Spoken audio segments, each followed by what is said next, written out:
नमस्कार, आप देख रहे हैं जीटी न्यूज। मैं हूं आपके साथ भावना नैयर। देश और दुनिया की बड़ी और अहम खबरों को लेकर हम हाजिर हैं। शुरुआत करते हैं बुलेटिन की सुबह की सुर्खियों के साथ। प्रधानमंत्री नरेंद्र मोदी और कतर के अमीर शेख तमीम बिन हमद अल सानी की मुलाकात आज। द्विपक्षीय संबंधों पर होगी बातचीत। 2 दिन के भारत दौरे पर हैं कतर के शेख।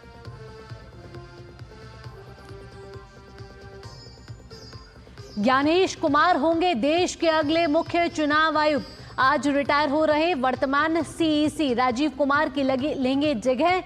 डॉक्टर विवेक जोशी को बनाया गया नया चुनाव आयुक्त।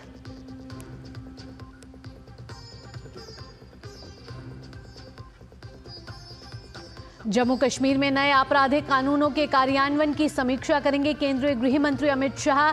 मुख्यमंत्री और उपराज्यपाल भी होंगे मौजूद।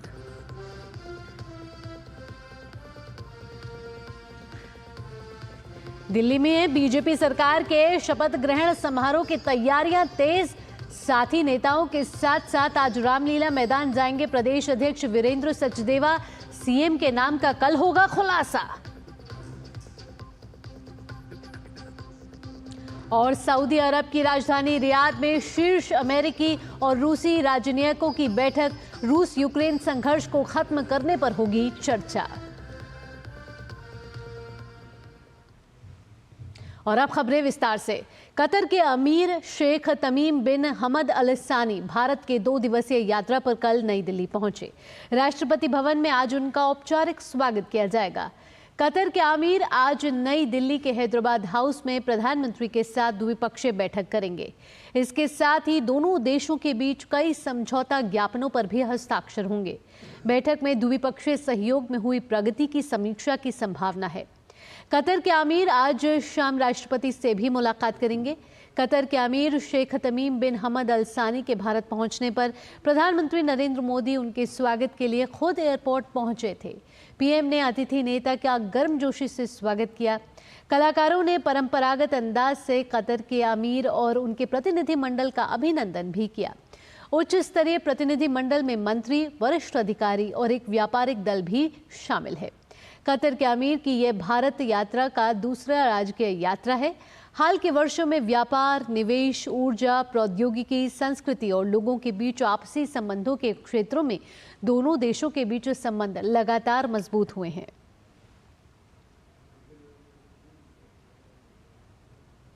विदेश मंत्री डॉक्टर एस जयशंकर ने कतर के अमीर शेख तमीम बिन हमद अल सानी से नई दिल्ली में मुलाकात की।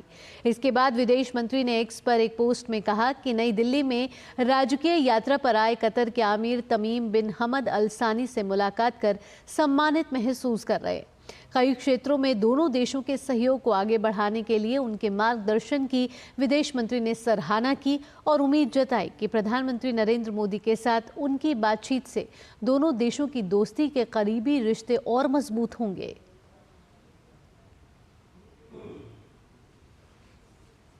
बुलेटिन में आगे बढ़ते हैं और कुछ अन्य महत्वपूर्ण खबरों का भी रुख कर लेते हैं। केंद्रीय गृह मंत्री अमित शाह आज जम्मू कश्मीर में नए आपराधिक कानूनों के कार्यान्वयन की स्थिति की समीक्षा करेंगे। इस बैठक में जम्मू कश्मीर के उपराज्यपाल मनोज सिन्हा और मुख्यमंत्री उमर अब्दुल्ला की मौजूदगी रहेगी। यह समीक्षा बैठक नॉर्थ ब्लॉक में आयोजित की जाएगी। बैठक में 3 नए आपराधिक कानूनों में उल्लेखित पुलिस, जेल, अदालत, अभियोजन और फॉरेंसिक से संबंधित विभिन्न प्रावधानों की वर्तमान स्थिति पर ध्यान केंद्रित किया जाएगा। भारतीय न्याय संहिता BNS 2023, भारतीय नागरिक सुरक्षा संहिता BNSS 2023 और भारतीय साक्ष्य अधिनियम BSA 2023 इन कानूनों ने क्रमशः भारत दंड संहिता IPC, दंड प्रक्रिया संहिता CRPC और भारतीय साक्ष्य अधिनियम की जगह ली है।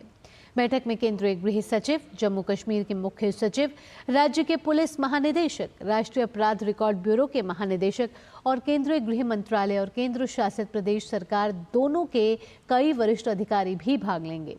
गृह मंत्री अमित शाह इससे पहले उत्तर प्रदेश, हरियाणा, उत्तराखंड, मध्य प्रदेश और गुजरात सहित कई राज्यों में नए कानूनों के कार्यान्वयन की स्थिति की समीक्षा कर चुके हैं।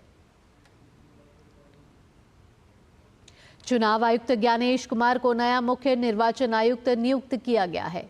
वो आज रिटायर हो रहे राजीव कुमार की जगह लेंगे। ज्ञानेश कुमार निर्वाचन आयोग के सदस्यों की नियुक्ति के नए कानून के तहत नियुक्त होने वाले पहले मुख्य निर्वाचन आयुक्त हैं। उनका कार्यकाल 26 जनवरी 2029 तक रहेगा, जिसके कुछ दिन बाद निर्वाचन आयोग अगले लोकसभा चुनाव के कार्यक्रम की घोषणा कर सकता है। कुमार 26वें मुख्य निर्वाचन आयुक्त के रूप में अपने कार्यकाल के दौरान इस वर्ष के अंत में बिहार विधानसभा चुनाव और 2026 में केरल, पुडुचेरी, तमिलनाडु और पश्चिम बंगाल विधानसभा चुनावों की जिम्मेदारी संभालेंगे। ज्ञानेश कुमार ने केंद्रीय गृह मंत्रालय में अपने कार्यकाल के दौरान जम्मू कश्मीर में संविधान के अनुच्छेद 370 के कुछ प्रावधानों को निरस्त किए जाने के बाद निर्णय को लागू करने में महत्वपूर्ण भूमिका निभाई थी और 15 मार्च 2024 को निर्वाचन आयुक्त के रूप में कार्यभार संभाला था। ज्ञानेश कुमार 1988 बैच के केरल कैडर के IAS अधिकारी हैं। उन्होंने केरल सरकार में एर्नाकुलम के सहायक जिलाधिकारी, अडूर के उप जिलाधिकारी, SC/ST के लिए केरल राज्य विकास निगम के प्रबंध निदेशक, कोचीन निगम के नगर आयुक्त के अलावा अन्य पदों पर भी काम किया है।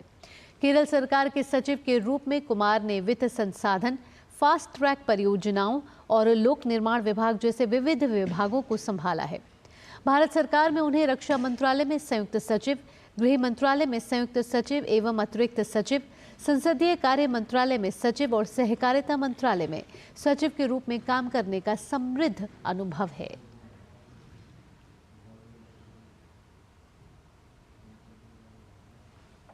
वहीं हरियाणा कैडर के 1989 बैच के भारतीय प्रशासनिक सेवा अधिकारी विवेक जोशी को निर्वाचन आयुक्त नियुक्त किया गया है। जोशी 2031 तक निर्वाचन आयोग में कार्य का निर्वहन करेंगे। IAS विवेक जोशी मूल रूप से उत्तर प्रदेश के इलाहाबाद जिले के रहने वाले हैं। उन्होंने IIT रुड़की से मैकेनिकल इंजीनियरिंग और स्विट्जरलैंड के ग्रेजुएट इंस्टीट्यूट जिनेवा से अर्थशास्त्र में PhD की डिग्री हासिल की है। उन्होंने प्रोफेसर रिचर्ड बॉल्डविन के मार्गदर्शन में डॉक्टरेट की उपाधि प्राप्त की।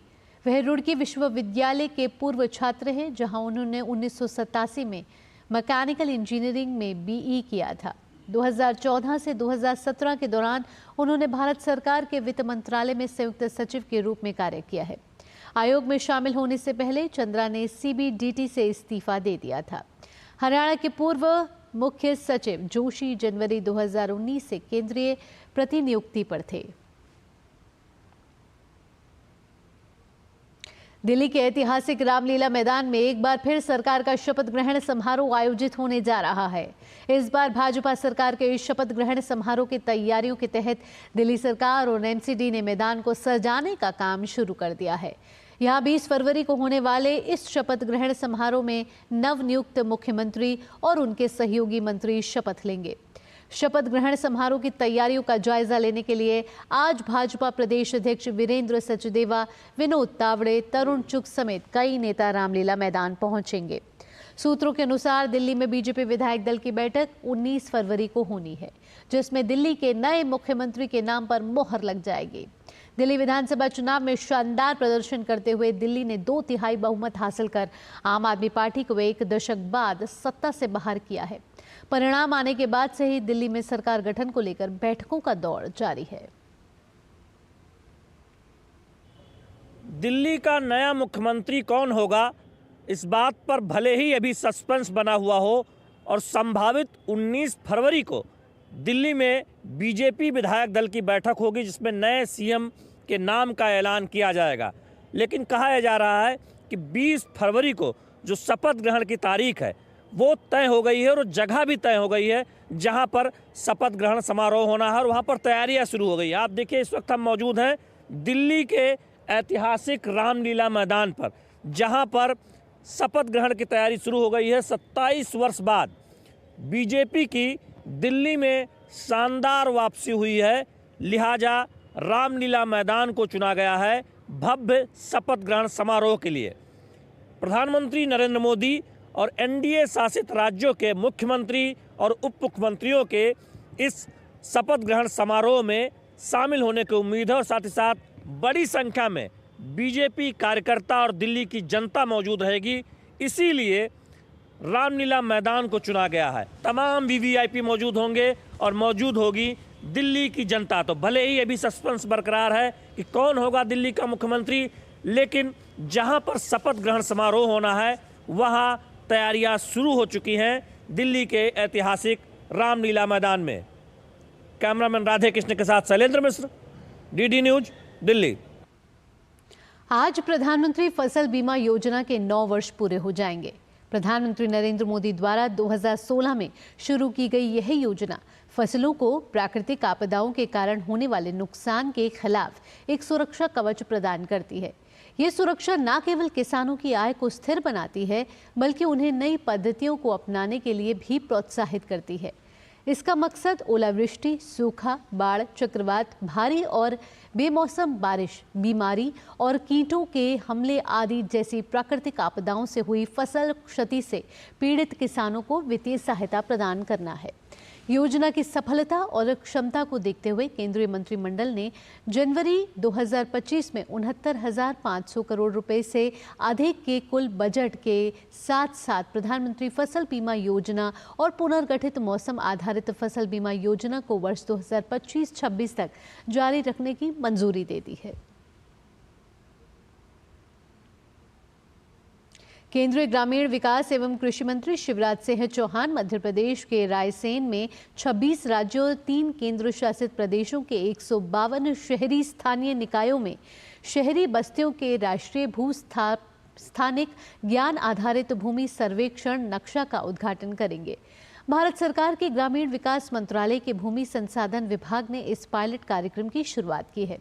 इस अवसर पर केंद्रीय ग्रामीण विकास एवं संचार राज्य मंत्री डॉक्टर चंद्रशेखर पेमासानी, मध्य प्रदेश के मुख्यमंत्री डॉक्टर मोहन यादव के अलावा कई वरिष्ठ नेता और अधिकारी भी उपस्थित रहेंगे। नक्शा कार्यक्रम का उद्देश्य शहरी क्षेत्रों में भूमि रिकॉर्ड बनाना और उन्हें अपडेट करना है, जिससे भूमि स्वामित्व का सटीक और विश्वसनीय दस्तावेजीकरण सुनिश्चित किया जा सके। यह पहल नागरिकों को सशक्त बनाने के अलावा उनके जीवन को आसान बनाएगी, साथ ही शहरी नियोजन को बढ़ाएगी और भूमि संबंधी विवादों को भी कम करेगी। संपत्ति रिकॉर्ड प्रशासन के लिए आईटी आधारित प्रणाली पारदर्शिता को बढ़ावा देने के साथ सतत विकास में भी सहयोग करेगी। नक्शा पायलट कार्यक्रम की लागत लगभग 194 करोड़ रुपए होने की उम्मीद है, जिसे पूरी तरह से भारत सरकार द्वारा वित्त पोषित किया जाएगा। नई दिल्ली के भारत मंडपम में भारत टेक्स 2025 का आयोजन किया गया। ये भारत टेक्स का दूसरा संस्करण था, जो दुनिया के सबसे बड़े टेक्सटाइल प्रदर्शनी में से एक है। इस मेगा इवेंट ने टेक्सटाइल सेक्टर में भारत की वैश्विक पटल पर अलग पहचान बनाई है। देखिए हमारे वरिष्ठ संवाददाता अजीत द्विवेदी की ये खास रिपोर्ट। इस कार्यक्रम में भारत की कई कंपनियों ने सस्टेनेबल और इको फ्रेंडली टेक्सटाइल का भी प्रदर्शन किया। साथ ही भारत के जो परंपरागत हथकरघा और हैंडलूम है उसका भी यहाँ पर प्रदर्शन किया गया। भारत की कोशिश है कि विकास के साथ विरासत को भी आगे ले जाया जाए। कच्चे माल से लेकर हैंडलूम तक और उच्च स्तरीय फैशन तकनीक तक भारत टेक्स 2025 भारत के कपड़ा उद्योग का एक भव्य और विशाल प्रदर्शन रहा। व्यवसाय के साथ ही इसमें मेन फोकस पर्यावरण अनुकूल नवाचारों और जिम्मेदार सोर्सिंग के साथ ये वैश्विक कपड़ा व्यापार को नए आयाम देने वाला रहा। इंडिया टॉप 5 में आता है जब फैब्रिक का नाम आता है, और ये आज से नहीं है, ये सदियों से है। हमारा सिर्फ जो हम मिस कर जा रहे हैं वो है उस फैब्रिक को आगे गारमेंट में कन्वर्ट करने के लिए। 5000 से अधिक प्रदर्शकों और 120 से अधिक देशों की भागीदारी के साथ भारत टेक्स 2025 विचारों और व्यापार का मिश्रण रहा। 12 कपड़ा निर्यात संवर्धन परिषदों के एक संघ द्वारा आयोजित और कपड़ा मंत्रालय द्वारा समर्थित इस कार्यक्रम में फाइबर उत्पादन से लेकर फैशन, घरेलू साज सज्जा और अत्याधुनिक वस्त्र निर्माण तकनीक तक के दर्शन हुए। सबसे बड़ा इम्पोर्टेंस इसमें यह है कि एक जो फैशन वाला गारमेंट वाला है उसके सप्लायर भी यहाँ पे हैं, उसके बायर भी यहाँ पे हैं। This is the most important phenomena of this Bharat Tex. तो ये पूरा टेक्सटाइल का एक इकोसिस्टम सारा एक छत के नीचे है, which is the best thing ever can happen. प्रधानमंत्री नरेंद्र मोदी ने भी भारत टेक्स 2025 में शिरकत की। इस अवसर पर प्रधानमंत्री ने वहां आयोजित एक प्रदर्शनी का अवलोकन भी किया। प्रधानमंत्री ने भारत टेक्स 2025 को संबोधित करते हुए कहा कि भारत ने पिछले दशक में कपड़ा उद्योग में तेजी से विकास किया है, इसको दोगुनी गति से आगे ले जाना है। पिछले वर्ष भारत के टेक्सटाइल और एपरल एक्सपोर्ट्स में 7% की बढ़ोतरी हुई है।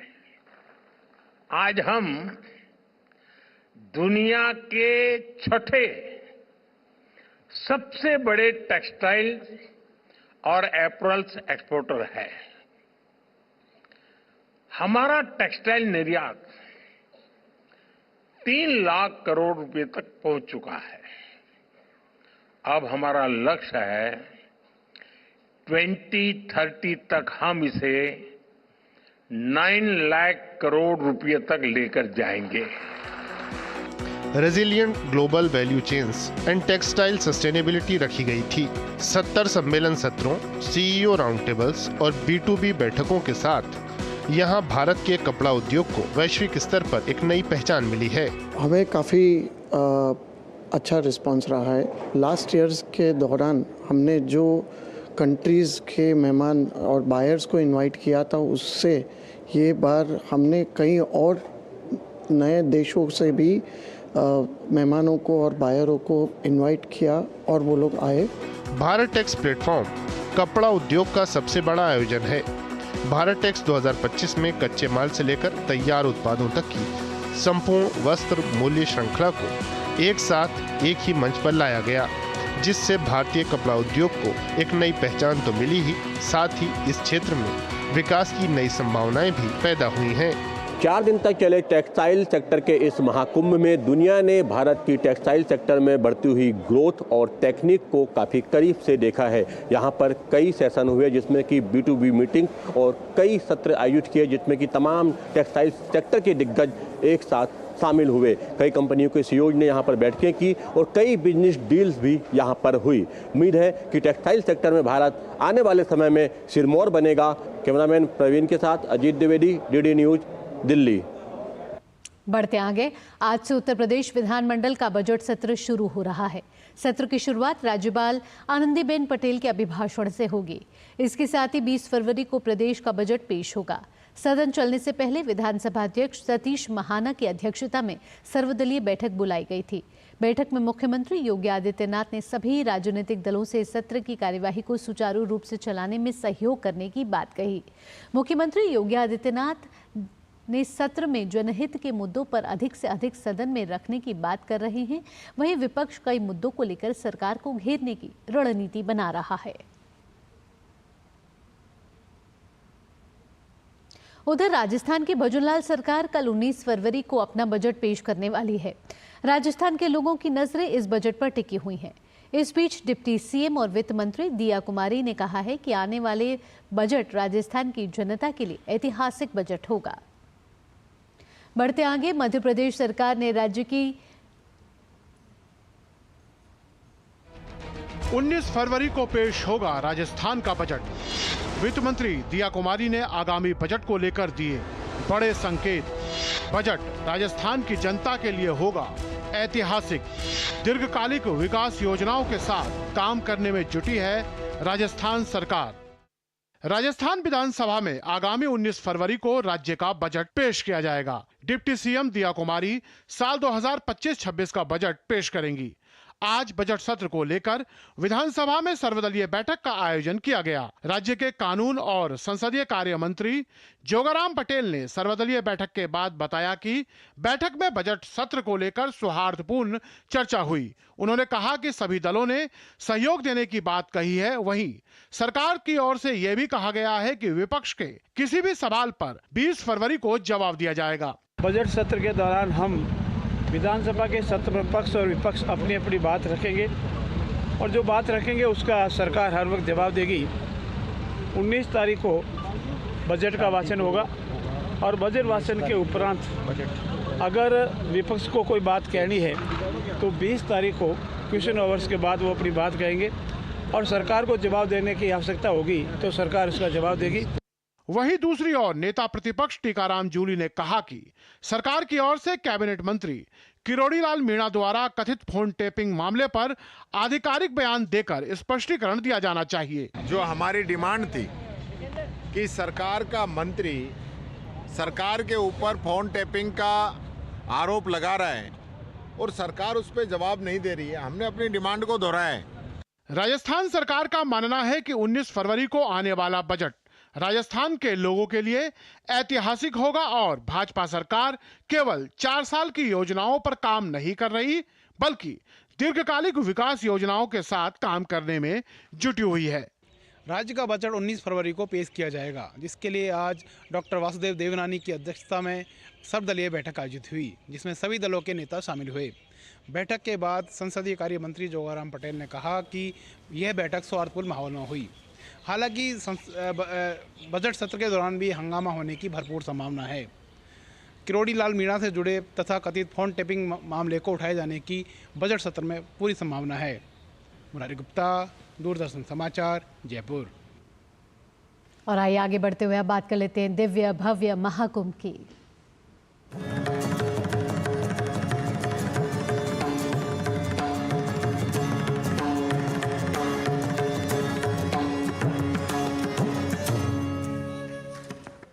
प्रयागराज में जारी दिव्य और अलौकिक महाकुंभ का आज 37वां दिन है। महाकुंभ की पवित्रता और सनातन के प्रति लोगों में बढ़ रही रुचि से संगम तट पर पवित्र स्नान करने वालों की संख्या लगातार बढ़ती ही जा रही है। महाकुंभ में पवित्र स्नान करने वाले स्नानार्थियों की संख्या 54 करोड़ के पार पहुंच गई है। सोमवार को महाकुंभ में करीब 1.5 करोड़ लोगों ने पवित्र डुबकी लगाई। महाकुंभ में श्रद्धालुओं की लगातार बढ़ रही संख्या और वहां की शानदार व्यवस्था भी लोगों को रास आ रही है। वहीं उत्तर प्रदेश के मुख्यमंत्री योगी आदित्यनाथ प्रयागराज महाकुंभ को भारत की आस्था और एकात्मता का जीवंत प्रतीक बता रहे हैं। योगी आदित्यनाथ के कार्यालय ने सोशल मीडिया मंच एक्स पर लिखा, भारत की आस्था और एकात्मता के जीवंत प्रतीक महाकुंभ 2025 प्रयागराज में सोमवार को 1.35 करोड़ से अधिक एवं अब तक 54.31 करोड़ से अधिक श्रद्धालु त्रिवेणी संगम में आस्था की डुबकी लगा चुके हैं। आज पवित्र स्नान का पुण्य लाभ प्राप्त करने वाले सभी पूज्य साधु संतों एवं श्रद्धालुओं को अभिनंदन। जय मां गंगे।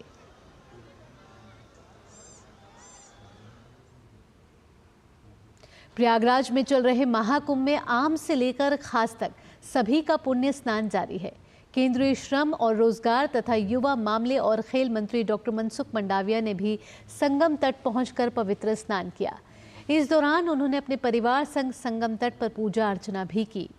केंद्रीय मंत्री ने अपने सोशल मीडिया मंच एक्स पर इसकी जानकारी देते हुए लिखा कि आस्था के महाकुंभ में त्रिवेणी संगम में दिव्य स्नान करने का परम सौभाग्य प्राप्त हुआ। केंद्रीय मंत्री डॉक्टर मनसुख मंडाविया ने अपनी स्नान से जुड़ी तस्वीरें भी साझा की।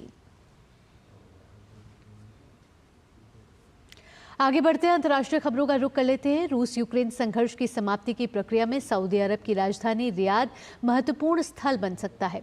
आज यहां पर अमेरिका और रूस के विदेश मंत्री बैठकर शांति वार्ता की रूपरेखा तैयार करेंगे। अमेरिकी विदेश मंत्री मार्को रूबियो रियाद और उनके रूसी समकक्ष सर्गेई लैवरोव भी देर रात रियाद पहुंच चुके हैं। इस बैठक में यूक्रेन संघर्ष खत्म करने और अमेरिका रूस संबंधों की बाधाओं को हटाने के तरीकों पर विचार होगा।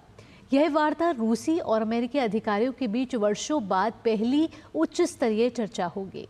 रियाद में रूबियो के नेतृत्व वाले प्रतिनिधिमंडल में राष्ट्रीय सुरक्षा सलाहकार माइक वॉल्ट्स और ट्रंप के पश्चिम एशिया के दूत स्टीव विटकॉफ भी शामिल होंगे, जबकि रूसी प्रतिनिधिमंडल का नेतृत्व लावरोव करेंगे और उसमें पुतिन के सलाहकार यूरी युशाकोव और अन्य वरिष्ठ अधिकारी शामिल होंगे। माना जा रहा है कि रियाद की बैठक के नतीजे सकारात्मक रहे तो निकट भविष्य में ट्रंप और पुतिन की सीधी मुलाकात हो सकती है। इस बीच अमेरिकी विदेश मंत्री रूबियो ने कहा है कि यूक्रेन युद्ध की समाप्ति के लिए होने वाली शांति वार्ता में यूक्रेन और यूरोप के प्रतिनिधियों को भी शामिल किया जा सकता है। आइए अब आगे बढ़ लेते हैं। टोरंटो के पियर्सन एयरपोर्ट पर लैंडिंग के समय एक विमान दुर्घटनाग्रस्त हो गया। इस हादसे में कम से कम 18 लोग घायल हुए हैं, जिनमें से 3 की हालत गंभीर बताई जा रही है। विमान में 80 लोग सवार थे। एयरपोर्ट की ओर से एक्स पर दी गई जानकारी में कहा गया है कि सभी यात्री और क्रू मेंबर सुरक्षित हैं। दरअसल विमान जैसे ही लैंडिंग के लिए उतरा, बर्फीली जमीन होने के कारण वो पलट गया। हादसे की जो तस्वीरें सामने आई हैं उसमें विमान पूरी तरह से पलटा हुआ दिखाई दे रहा है। कनाडा की मौसम सेवा के मुताबिक एयरपोर्ट पर बर्फबारी हो रही थी और हवा की रफ्तार 51 किलोमीटर प्रति घंटे से लेकर 65 किलोमीटर प्रति घंटे तक थी। तापमान लगभग -8.6 डिग्री सेल्सियस था।